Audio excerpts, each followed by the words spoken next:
Lecture 23, The Byzantine Generals Problem. Byzantium was an ancient Greek city rebuilt by Constantine the Great under the name of Constantinople. It is now modern-day Turkey and is presently referred to as Istanbul.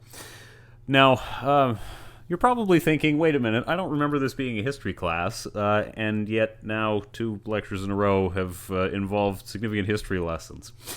You will be a well-rounded individual by the time we are done. Okay, what's up with Byzantium and all of that? So the thing is that this is, formerly the Eastern Roman Empire. So the Roman Empire started in Rome, expanded both in the eastern and western directions, and was eventually split into the eastern and western halves.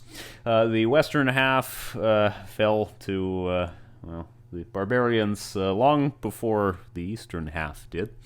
And the eastern half held out for, another 1,000 years or so. Listen. The word Byzantine is actually where we're going with this, and Byzantine obviously refers to things relating to the Empire of Byzantium, so everything that's based there. That's not actually the usage that is our interest.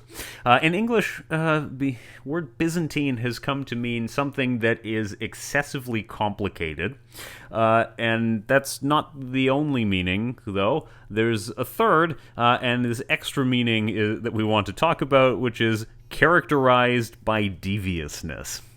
And the Byzantine Empire was characterized by deviousness, all right? It was a place where leaders and generals would vie for power in various underhanded ways, backstabbing and sabotaging one another's when they thought that would be to their advantage. It was, when it comes down to it, very Game of Thrones. Just, happened in actual history, and no dragons, and the writing was much more believable. Okay, where does this cross over into the realm of programming? So the thing is that it's dealing with the unreliable nature of systems. Bad things will happen. When we have different servers that need to work together, they won't always agree on things. There could be a disagreement about what the state of the world is. When we have a shared memory system, it reduces but doesn't eliminate the chance that there is disagreement between the different actors, because the different actors are threads and they have shared memory, and communication is cheap and they can keep one another apprised of what they're doing. However, it's possible for a thread's view of the world to be out of date. If our communication isn't correct, or if messages get lost or something, then we could easily end up with this problem where not everybody agrees.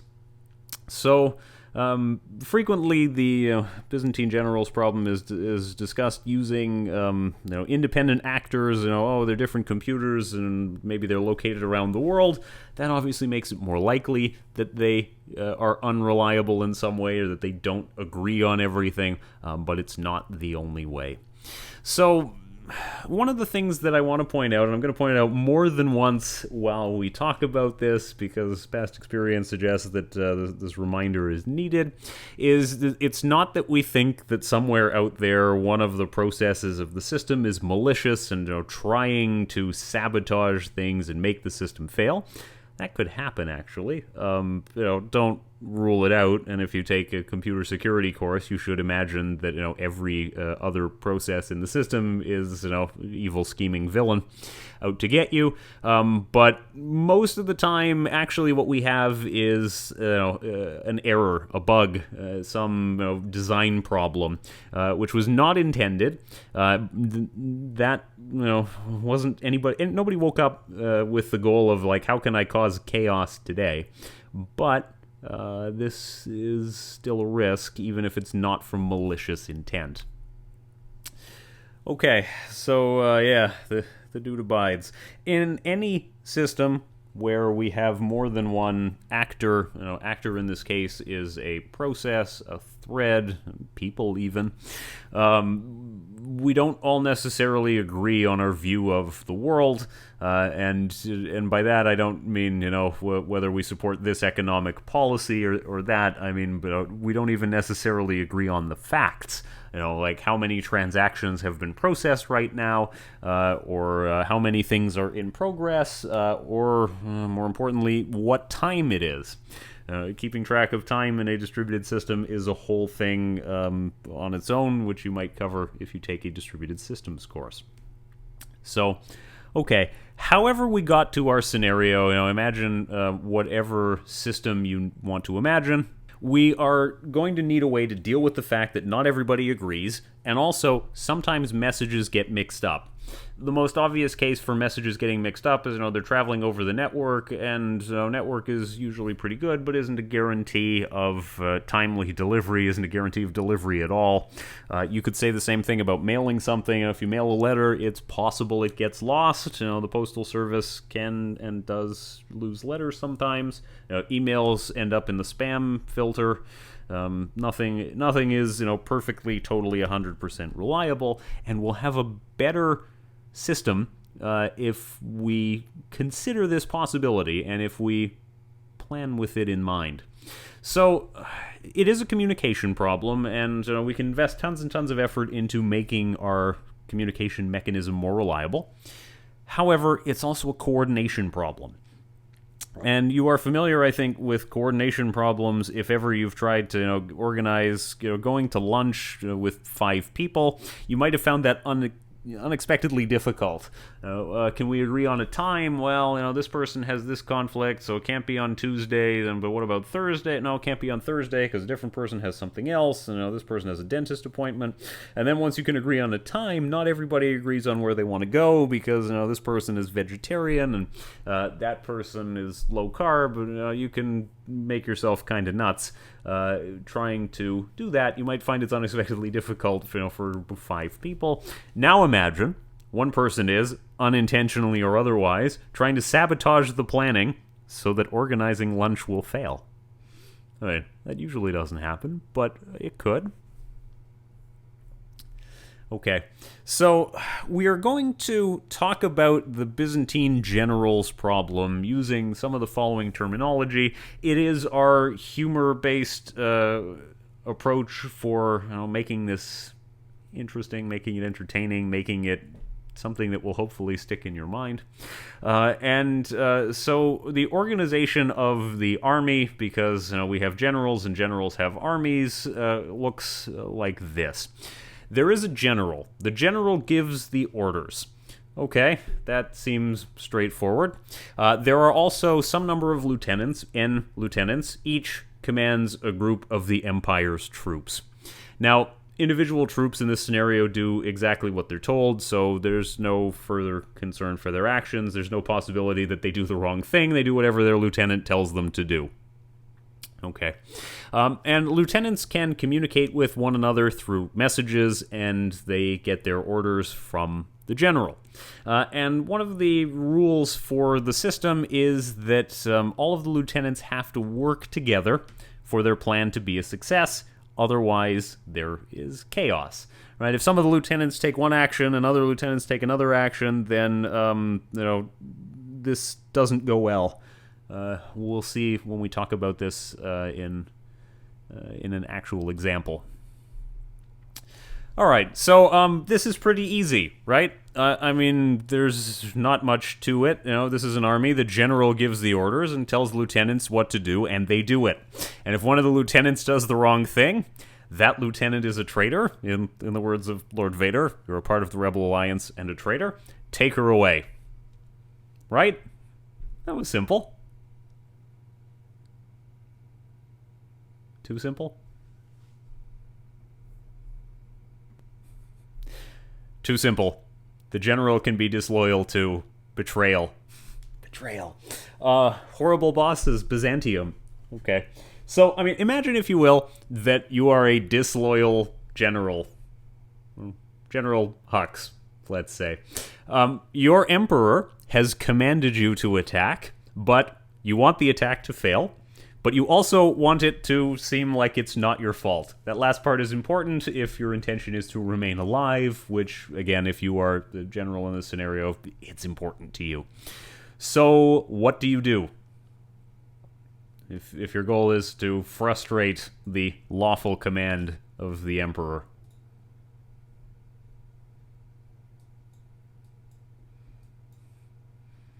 Okay. Yeah, it's pretty straightforward if you're the general and your goal is to cause some chaos. You just issue different orders to different lieutenants, give them contradictory orders, so you tell some of them, do what the Emperor said, and tell some of them, the Emperor told you to do this other thing. And the lieutenants will be confused, uncoordinated, and the intended action will not succeed. And, oh, gee, gosh darn, well, the attack didn't succeed. It just didn't go as planned. How could this have happened? And the best part is that you can blame the lieutenants who are now dead for, starting too early or, something like that. You told them the correct time and they went at the wrong time and now they're dead. So they can't defend themselves. It's not like because they're now dead, there's any chance that they can refute your version of the story. So, it's win-win, except, you're a traitor to the Emperor, and will be sent to the spice mines of Kessel. That gives us some insight into what it means for a general to be loyal versus disloyal. Disloyal ones send different messages to different lieutenants, but a loyal general, of course, sends the same message to all the lieutenants. A disloyal general sends different messages to different lieutenants. It's important, this is one of the many cases where I want to remind you that loyal just means functioning and functioning correctly, and disloyal means faulty. It's fun for me to make it seem like there are human actors involved and they're doing things for their own evil villainy related reasons. If I can make this attack fail, then I can make my boss look bad in front of the Emperor, and then I can get promoted, that kind of thing. Well, it does happen with human motivations. It's important to not assign human emotions and motivations to our systems that we're talking about. It's fun, in the context of telling the story of the Byzantine Generals Problem, but it's not realistic. It's just computer interaction. It presumably has no actual malicious intent, unless Skynet has now become self-aware. It's also worth noting that when we talk about a general or a lieutenant being either faulty or functioning or loyal or disloyal, being in one of those states is not necessarily permanent. A malfunctioning unit can be repaired, a functioning unit can get damaged, a problem can be transient, electromagnetic interference flipped a bit here or there, and it will resolve itself with no further action. So when we talk about a general or lieutenant being faulty, it is in the context of the action that we're trying to take right now. So while we are trying to make this decision about what to do, if a general is doing the wrong thing right now, the general is faulty, and it may be the case that that this situation resolves itself, and when you get to the next decision, the general is behaving normally. I just want to remind you again that we're not thinking about faulty as being malicious. It is a question of is the system working as it should, and it might be the system is not working as it should, and it will be restarted, and that would resolve the problem. Then from then on, the general is functioning and loyal, even though, of course, we're talking about humans. Once a traitor, always a traitor, as far as His Majesty the Emperor is concerned.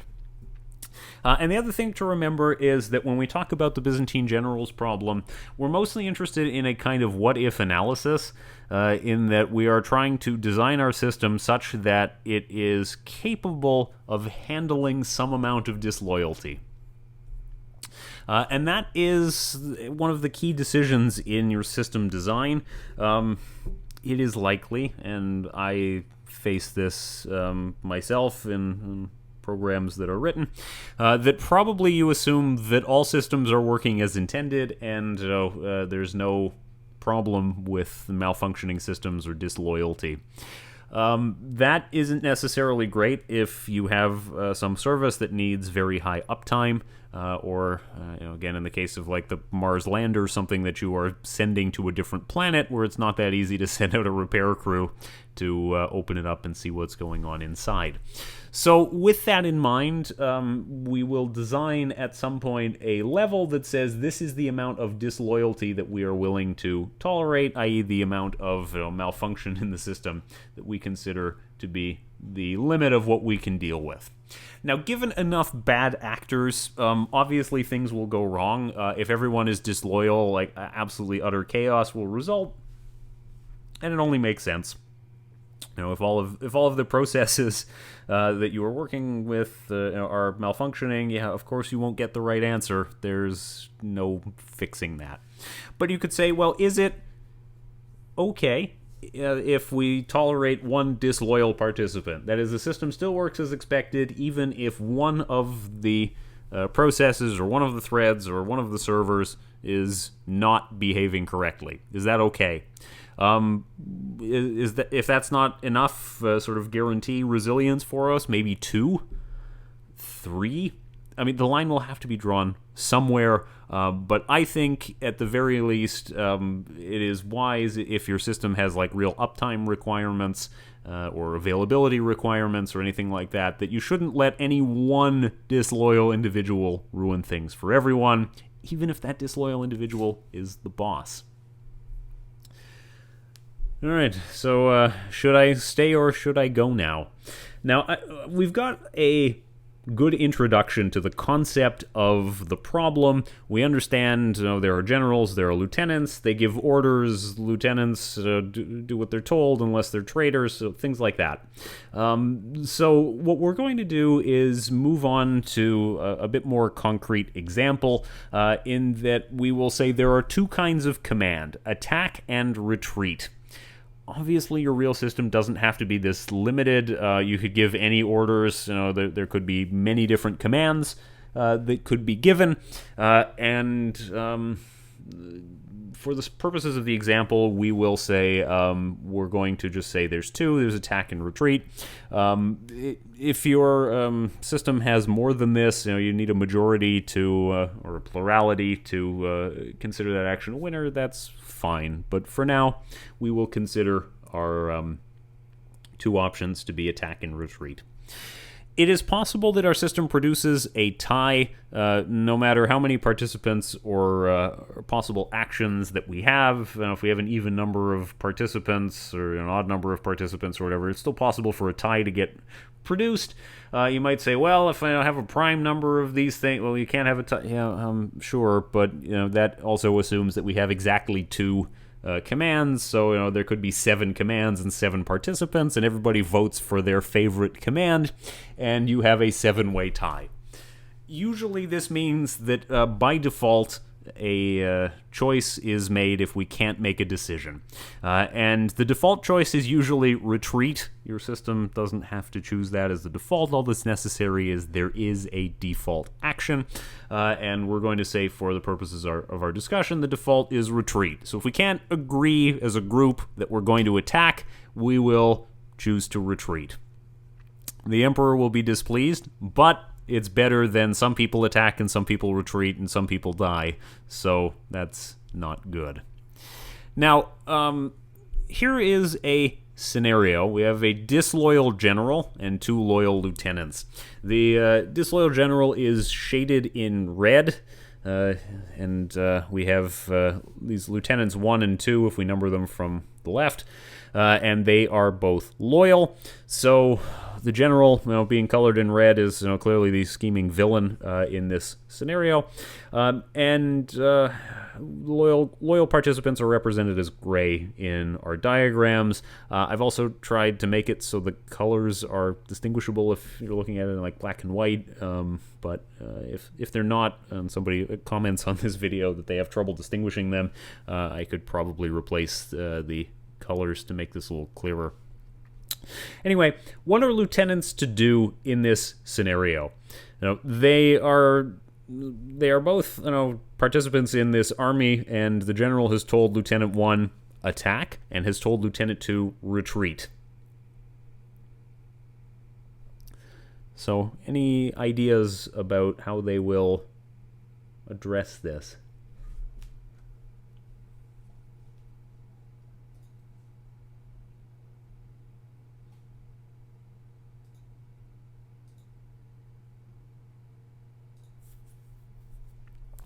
Okay, so in the imperfect world of Byzantium, lieutenants can try to figure out if they're about to be mismanaged to literal death by communicating with one another.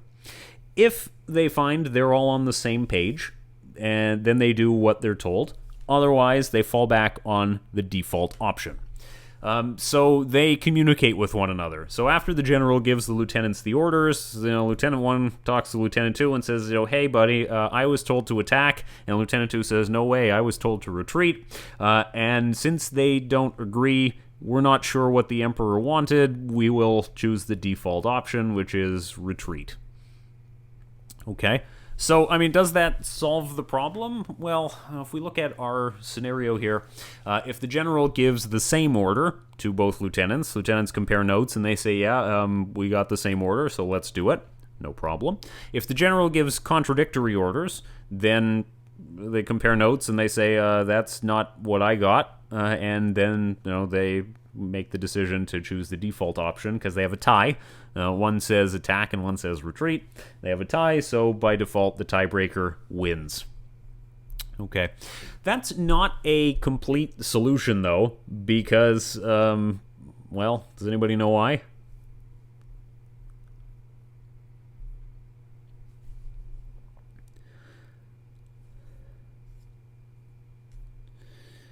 Well, the thing is that you know in advance, when I show you the previous diagram, that the general is a traitor because I've colored the general in red and I've shown you exactly the orders that the general has given you. When you're actually a lieutenant, you don't know that for sure. You don't know if your general is loyal or disloyal. You don't know if your fellow lieutenant is loyal or disloyal. And so in this scenario, it might be the case that Lieutenant 2 is actually the traitor and the general is loyal. So the general says to Lieutenant 1, attack, and says to Lieutenant 2, attack. And when the lieutenants get together and compare notes, Lieutenant 1 says, I was told attack, and Lieutenant 2 says, really? I was told retreat, even though our experts have determined that was a lie. So, in that case, we won't do the action that we're supposed to do, because the general told us to attack, and we will retreat. Again, because we compare notes, and we say, well, we got contradictory commands, so I guess we choose to retreat. At least the lieutenants both do the same thing, but we don't know in either scenario what went wrong. All that really happened is, we ended up with the default action, and at least the lieutenants sort of do the same thing. That's something. Yeah. It's better than chaos. Okay, now, formally speaking, if there are disloyal participants in the system, then there have to be 3 participants for the loyal lieutenants to agree on what to do, and that includes the general and the lieutenants.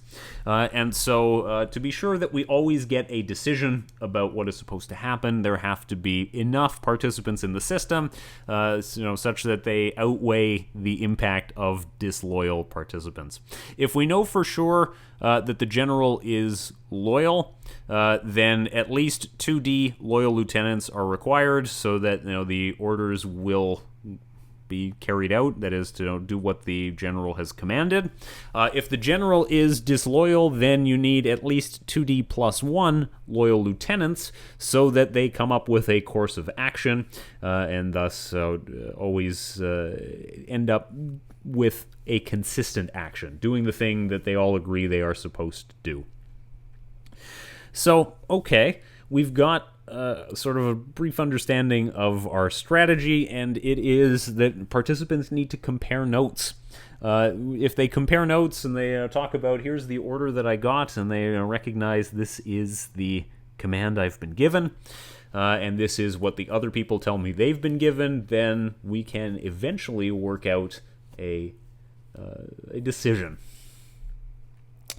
So we'll start with the scenario where there is exactly one disloyal participant. And I remind you that our goal is to ensure that in the face of this one disloyal participant, we can come to a decision about what we are supposed to do. So if that's the case, all the lieutenants should compare notes and decide on this majority course of action, and they will sort of get together. They make a little table or array or vector or however you want to refer to it of the data that they've received, and they decide on what the majority cause of action is. It might be simpler to just count the total number of votes, but that does make it a little harder later to figure out who the traitor is, if there is one, but that's not really what we're interested in. If we have two disloyal participants, then every lieutenant sending their messages and using a majority wins vote doesn't necessarily solve the problem.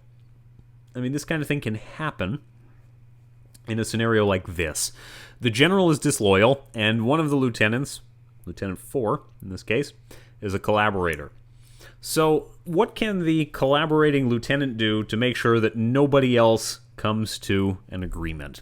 I'll go back and we'll talk about the one disloyal participant strategy again, which is that every lieutenant talks to one another and they say, well, what did you get, and what did you get, and what did you get, and they compare their order with the orders that everybody else received. So if I am Lieutenant 1, I look and I say, well, the general told me to attack, and the information I got from Lieutenant 2 was retreat, and the information I got from Lieutenant 3 was retreat, and from Lieutenant 4 was retreat, so I'm going to conclude actually the order should be retreat. Right? That's a decision that the lieutenant would take because the majority is in favor of that cause of action.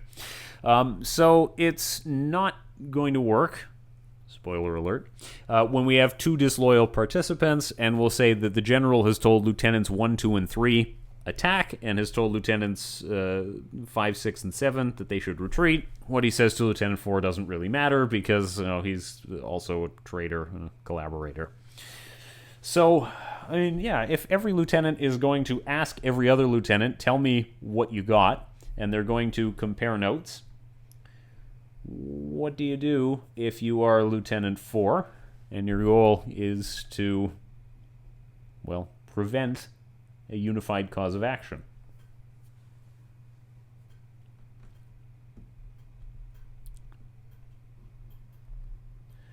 As you might imagine, it comes down to what messages you send and when. And, well, if you're the lieutenant, you will try to make things as chaotic as possible. So the disloyal lieutenant sends, just as an example, attack to Lieutenants 1, 2, and 3, and retreat to Lieutenants 5, 6, and 7. I think now we're in trouble. Why? Because Lieutenant 1, just as an example, looks at his notes. And in looking at his notes, he says, well, the general told me to attack, and Lieutenant 2 told me that the general said attack, Lieutenant 3 said attack, Lieutenant 4 said attack, so I have 4 votes in favor of attack, and Lieutenant 5 and 6 and 7 each told me retreat, so there's 3 votes in favor of retreat. So that is, 4 for attack, 3 for retreat. Let's go. We're going to attack. However, the view for Lieutenant 5, for example, is completely different. She looks at her notes, and she says, the general told me to retreat. Lieutenant 1, 2, and 3 all told me to attack, so that's 3 votes for attack.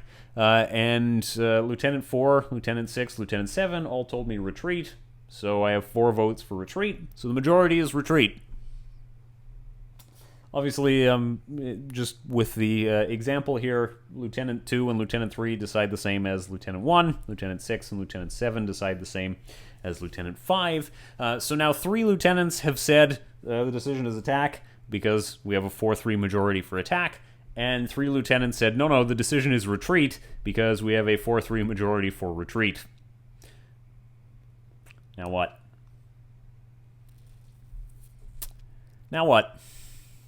What do we decide? Okay, this didn't go well.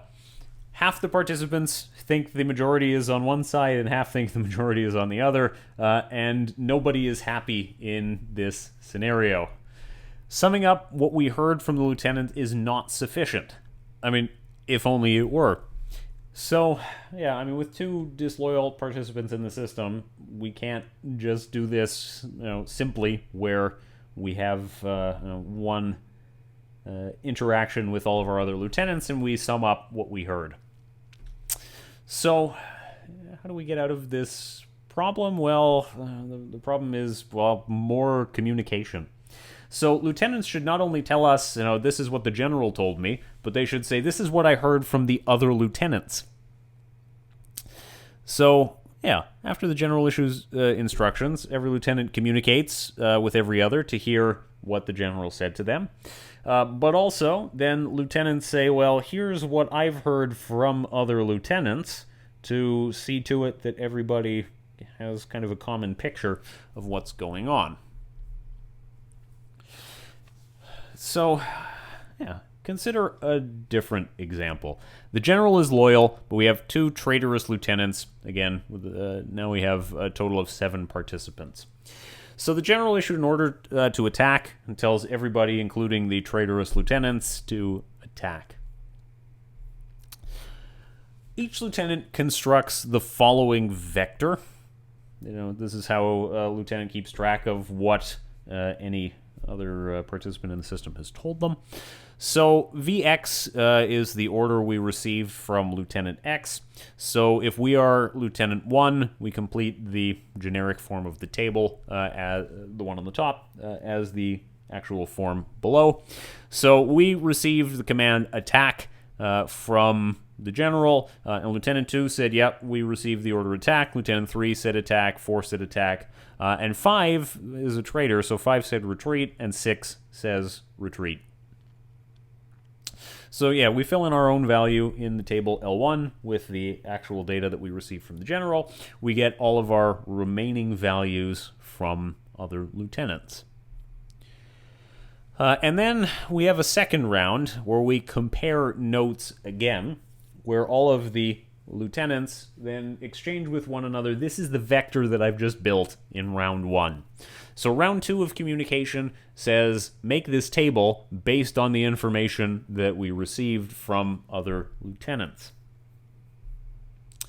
Now, entries on the diagonal are redundant because, of course, each lieutenant agrees with himself. Like, obviously, Lieutenant 3 knows that Lieutenant 3 said the thing that they said. There's not really much debate about that, so it's redundant. We can drop it from the list. And so redundant entries need to be removed from the table.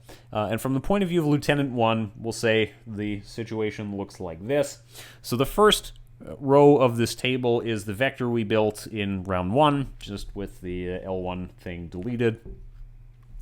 And then the information we got from Lieutenant 2 says Lieutenant 2 reports that Lieutenant 1 said attack, Lieutenant 3 said attack, 4 attack, 5 retreat, 6 retreat. And this goes on as we proceed down the line. And the value that we have from Lieutenant 5 says everybody told him retreat, apparently. And the same is true for Lieutenant 6. So according to him, everything is retreat.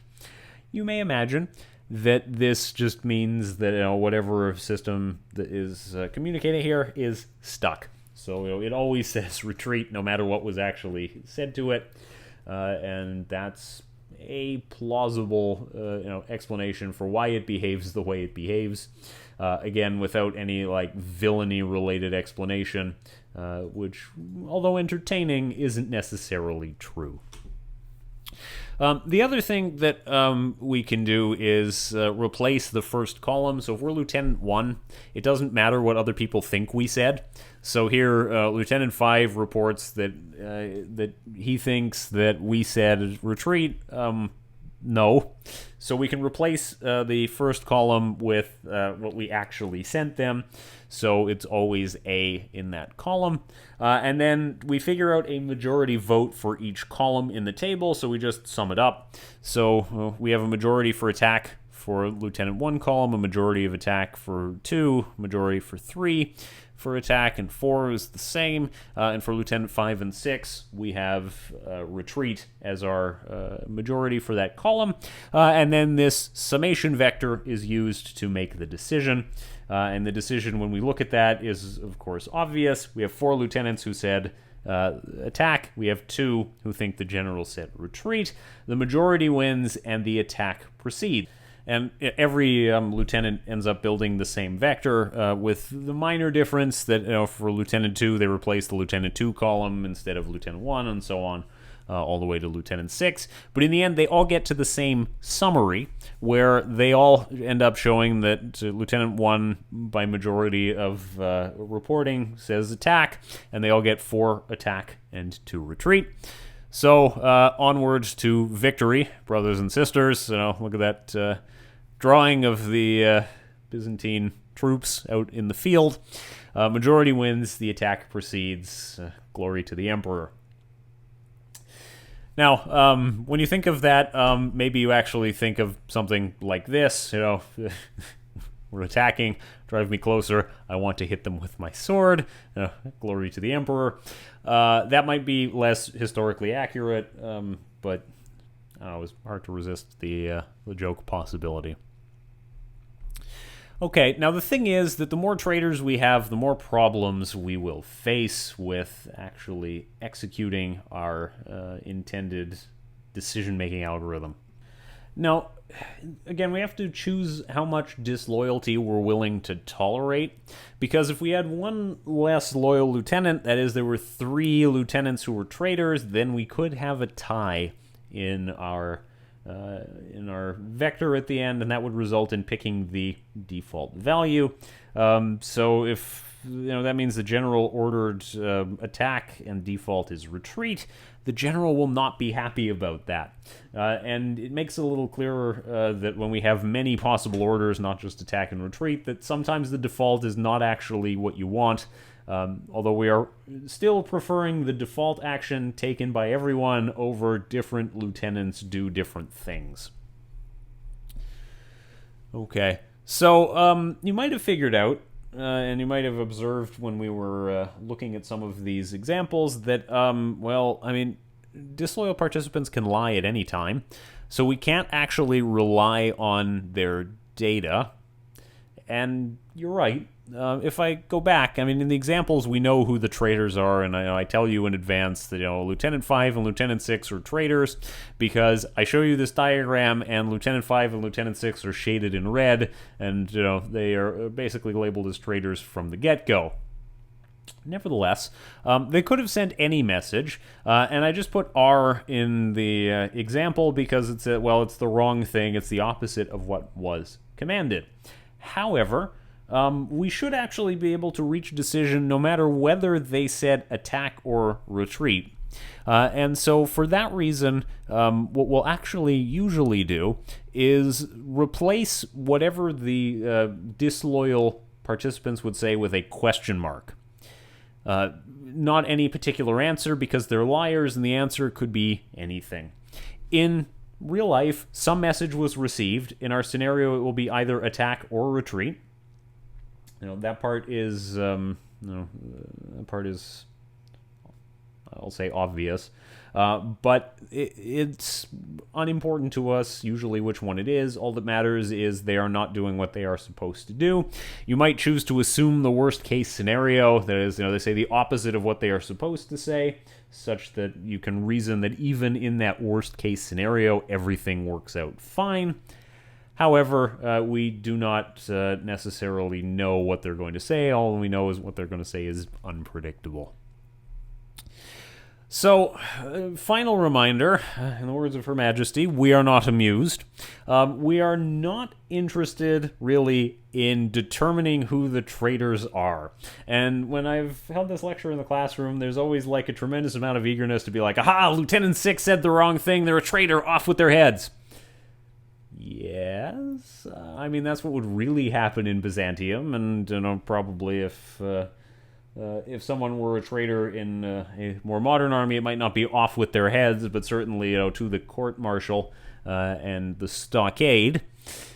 However, I want to refocus you, I suppose for the final time, on remembering that the goal is just making sure that we make a decision. It is not about finding out who specifically is the traitor, and that's, finding out who the traitor is like a secondary goal in real life, but is not actually an objective in what we are trying to do in designing a system such that it is capable of tolerating a little bit of disloyalty. So please keep that in mind. Okay, so back to the example that we talked about earlier, where we had 8 participants. We had 1 general, we had 7 lieutenants, and I said, well, the general is a traitor also, so is Lieutenant 4. And these individuals, as I said, will try to make chaos happen. So the general sends contradictory orders, and the lieutenant also sends contradictory information. And so when we build our vector, as we are Lieutenant 1 doing the first round, it looks like this, if we are Lieutenant 1. So we got attack, attack, attack from Lieutenants 1, 2, and 3, who are loyal. We have attack from Lieutenant 4, who's the traitor. And we have retreat, retreat, retreat from Lieutenants 5, 6, and 7, who are also loyal, but they got a different order. If we're Lieutenant 7, our vector looks like this instead. We have 3 attack and 4 retreat. And this is how we ended up with the split decision on what we should do if we had only 1 round of communication. Okay, so we'll build the table for Lieutenant 1, although in principle you have to sort of build the tables for all of them to actually come to a decision. And from the point of view of Lieutenant 1, the table is formed as follows. So doing what we have done previously, we will collect the vectors from every one of the lieutenants. The lieutenants give us some information on what they've been told by other lieutenants, so they send us the vectors that they have composed. And so Lieutenant 1 got its data directly from lieutenants, and then Lieutenants 2 through 7, and then asked Lieutenant 2, all right, give me your vector and I'll give you mine. And in the end, we have the table that looks like this, where we've replaced the first column with attack because we don't care what other people think that we said, and we've deleted the diagonal ones because obviously we agree with ourselves. There's no value in repeating that. But the 4th row is all question marks. In our scenario, I've actually said like what a particular lieutenant has said.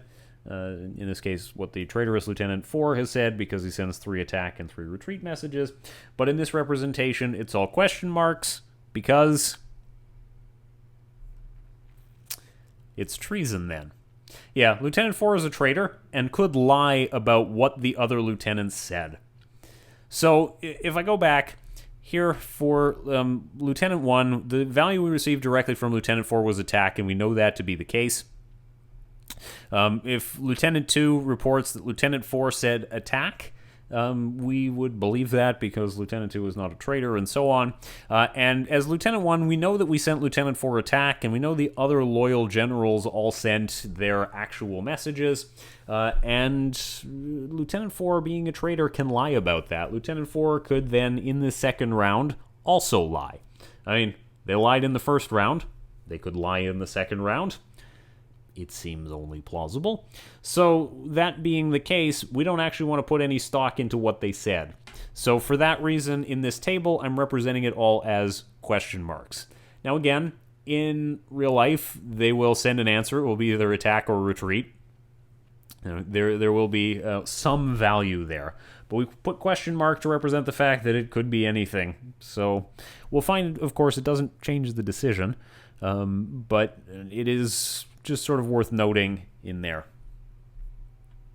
So yeah, Lieutenant 4 being a traitor, we should distrust anything that they say. And if we build the first column, then we end up with the following things. Keeping in mind we don't count question marks as either total. Again, they don't change the outcome, so it doesn't matter what their value is.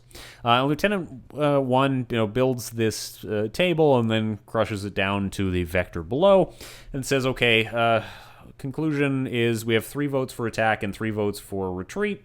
And actually, the value for Lieutenant 4 is kind of indeterminate. Why do I say indeterminate? Well, as far as we're able to tell, by building our table, we have 3 values that say attack. From Lieutenants 1, 2, and 3, they report that Lieutenant 4 said attack. And we have some values for retreat. Again, 3 of them. So it's a tie. So yeah, we just leave it as a question mark because we have really no idea. And if we did the question mark thing from the beginning, then the Lieutenant 4 column would be all question marks to begin with. So yeah, what happened here? Well, every lieutenant is going to build their table, and they're going to build the same vector here at the end when they're done, and they're all going to conclude there are 3 votes in favor of attack, and there are 3 votes in favor of retreat. So we have a draw. What do we do in a draw? Well, we choose the default option. That's grim. It sucks that we were unable to come up with a decision as a group, and we have to take the default option. That sometimes works in real life, by the way. If you just put it out there that, okay, we have 10 minutes to decide on the restaurant, and if we don't decide, we're going to McDonald's. And if you know that nobody wants to go to McDonald's, then very suddenly, people are more motivated to be reasonable and compromise because they'll get something that they like better than they like McDonald's. Please don't sue me, McDonald's. However, you might end up with the default option. But listen, it makes sense. The general issued contradictory orders. He's told some of the lieutenants attack and some of them retreat. So it's not a surprise that we didn't necessarily come up with a clear decision. It seems plausible that we will end up with a default decision because in the face of that chaos, we don't actually know what the Emperor would want. We don't know what the correct decision would have been. So all we can do is ensure that we choose the same action, and therefore some lieutenants don't charge in and die, and other lieutenants hang back and watch. Everybody does the same action, and it turns out that same action is retreat. And we consider this outcome, where everybody does the same thing, to be better than the chaos option, even if the decision that's taken isn't the option that helps the Empire the most. Now, if there were 3 disloyal participants in the system, there's another round of data exchange that has to take place. So every lieutenant sends their table from the second round to one another, and they have to compare the tables to work out what the decision is. We're not going to go there because it gets to be quite complicated to manage. And the more disloyalty that you could have in the system, the more rounds the process will need. So if you want to keep it limited and keep the communication cost to a reasonable amount, then it is tremendously likely that you just say, well, we don't tolerate a large amount of treason. Communication grows at order n squared, worst case actually dn squared, where d is again the number of disloyal participants in the system. So just for that reason, we probably cap it and we say, well, we can tolerate 1, maybe 2 disloyal participants in the system. Again, for a life and safety kind of critical thing, you might say, we're willing to pay that communication cost to go up to 3, but it's unlikely that you want to go too much beyond that. Keeping in mind you need a large number of participants in total to be able to tolerate 3 disloyal participants, even if you were willing to pay the cost of communication to make that happen. So we do have to be a little bit careful about how much we're willing to put up with. Okay, so part of our difficulty comes from the fact that lieutenants can lie about what the general said, and actually generals can give contradictory orders.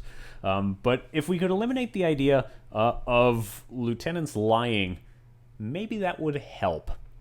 So do we have any ideas for how you could reduce that? Maybe you can't eliminate it entirely forever for all time, but what could you do that would decrease the possibility of that?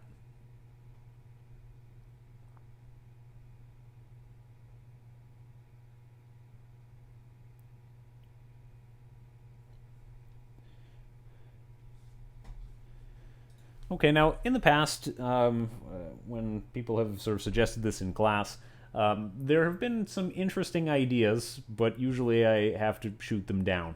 So one of those ideas is that there is a third party, so somebody who's neither a general nor a lieutenant, and the general sends a copy of their orders to this third party. We'll call them the commissar, inquisitor, I suppose, if you want.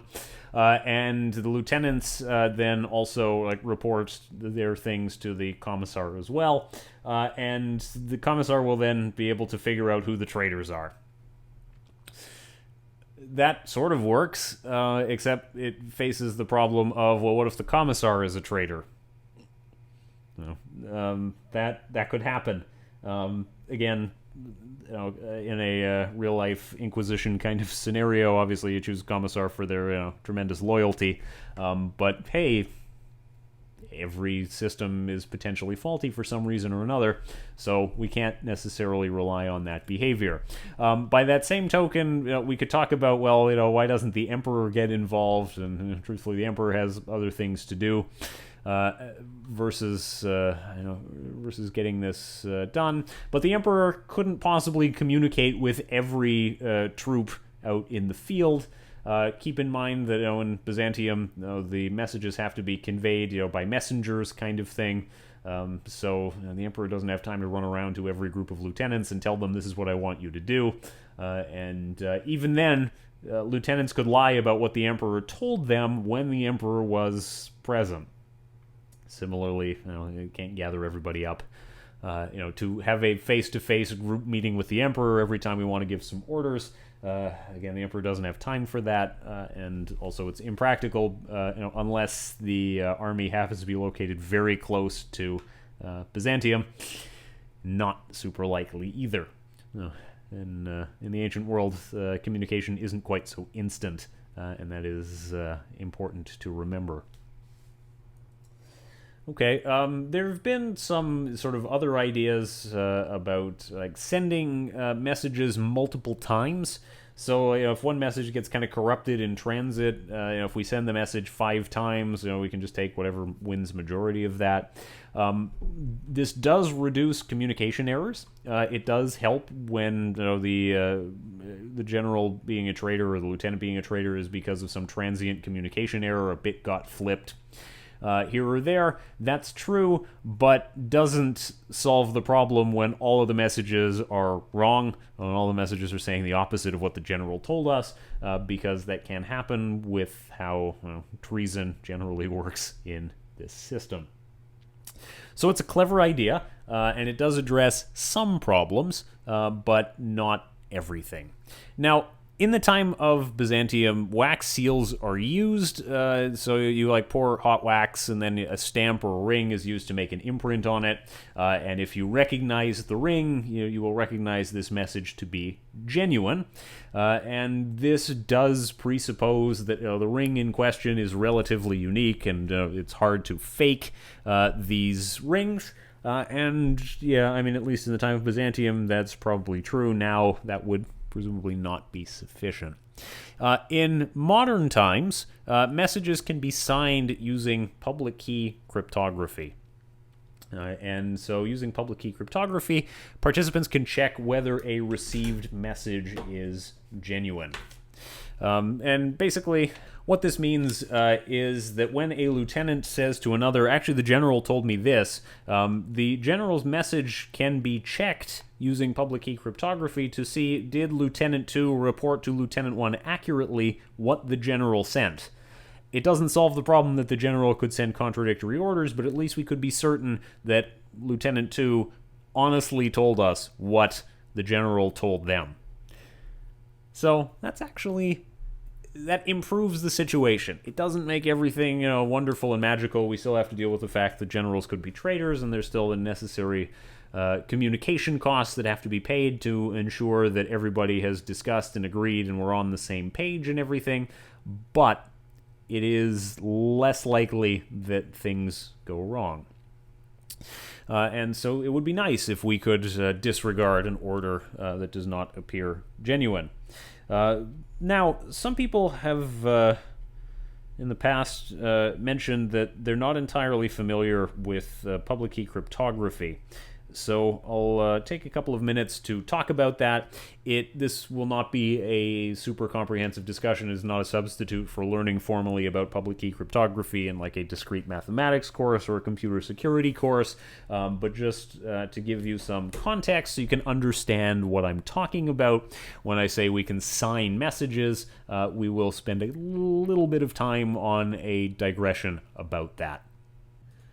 Right, under normal circumstances, I wouldn't show you a bunch of Wikipedia pages or anything, but it will suffice for the purpose of giving you the 2-minute recap about signing in the context of public key cryptography. So, with public and private keys, you can both send encrypted messages, but also verify the authenticity of a message. This requires, of course, that you have public and private keys. If you generated keys for GitLab at the beginning of the course, or at some point in the past, then you've already done this. There is, given some large random number. I mean, you don't have to come up with it yourself, but the system will generate it for you. A key generation program will produce 2 keys for you: the public key and the private key. They are different from one another, but they are a set. They go together. And the common thing that you use for this is encryption. And so if you are Bob and you want to send Alice a message, the public key is public. You can tell anybody the public key. It's no problem. And so knowing that public key, Bob can then encrypt a message, and it produces an encrypted format that people can't read, and then Alice can decrypt it using her private key, and she gets back the original message that Bob had intended to send. That's not what we're doing in this context. What we're actually doing is signing. And so what actually happens is that Alice will create a message, like "Hello, Bob," and then sign it using her private key, and then send out that message with the attached signature. And then Bob can verify using this if it was correct, because Bob can use Alice's public key. And the idea behind cryptography is that these keys are sufficiently complex and sufficiently difficult to guess that the only way this message could have reasonably been generated, again signed with the private key, is by Alice, because she would be the only one with the private key. So this kind of thing happens quite frequently in computer communication. In fact, you do it with GitLab. So when you created your keys, you created a public and a private key, and you take the public key and you copy it to GitLab. So you put it in your configuration in your GitLab account, and then when you want to send a commit, so you are working on something and you do git commit and you want to push it to GitLab, when you are pushing it, you're pushing it and it's signed with your private key. GitLab will check, using the public key that you have provided it, if the commit is authentic, that is, it comes from you. If it does, then it's allowed. If not, then it doesn't accept it, and you get an error message saying, nope, I do not accept this. So yeah, that's how private key signing is used. Again, this is not a substitute for a detailed examination of how public key cryptography works, which you should have at some point along the lines. But in case it was new to you or you need a refresher, this gives you the basics of what we need. And so lieutenants and generals could sign their messages using public key cryptography. They sign the message with the private key, and the public key is well known, and that means that the other participants in the system can verify whether a message is authentic. As I said, it doesn't eliminate all possibilities for things going wrong.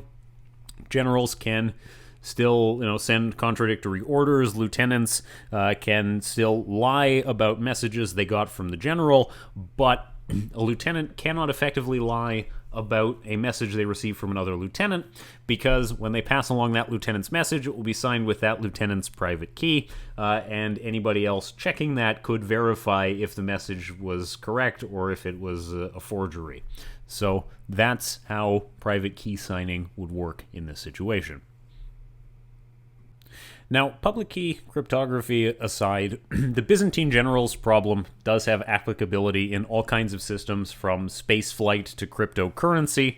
Spaceflight, the space shuttle, yes, retired quite some time now, but the space shuttle had 4 computers that were used for decision making, and each of them would produce a recommendation or a result or something like that, and they would then use a majoritarian system to figure out what to do if they disagree. In fact, there is a 5th computer that they only used as a tiebreaker, which they could bring in if necessary, but the idea is this is spaceflight. We can't afford for there to be mistakes. We can't afford for things to not be coordinated, so some amount of handling of this through the Byzantine Generals Problem model is appreciated. Same thing is true with cryptocurrency. Cryptocurrency based on blockchain uses a sort of majority wins kind of algorithm for determining like whether a transaction happened or not, that sort of thing. And those are systems where it's some consensus based, but those are systems where you intentionally plan from the beginning to account for the fact that there may be bad actors in the system, and there will be people who want to deny ever sending somebody money, or inflate the amount of money that they have in the cryptocurrency, and therefore it is important to, from the ground up, consider the idea of bad actors, malicious agents. Now, whenever your system has multiple agents of some sort, really of any kind, that assess a situation and then make a decision based on that assessment about what to do, then there is a possibility that different systems, when faced with not even necessarily the same data, but when faced with the data that they have available, come to different conclusions. And as long as you know that, then you can design your system with it in mind, because pretending that this is not a problem is not really a solution. Right? You in a typical program maybe don't care because it's not life and safety critical, or it's not critical to the business, so it's not as big of a deal if you have malfunctioning actors. But for any system where these things are important, then you really should take some time and give it consideration. Okay, so this has been also a bit of a digression, but still within the topic of concurrency. And when we come back, we have a couple more lectures to close out the topic of concurrency, and they are based on the idea of concurrency in file systems and with files in general. So I'll leave it here for now, and see you in the next video.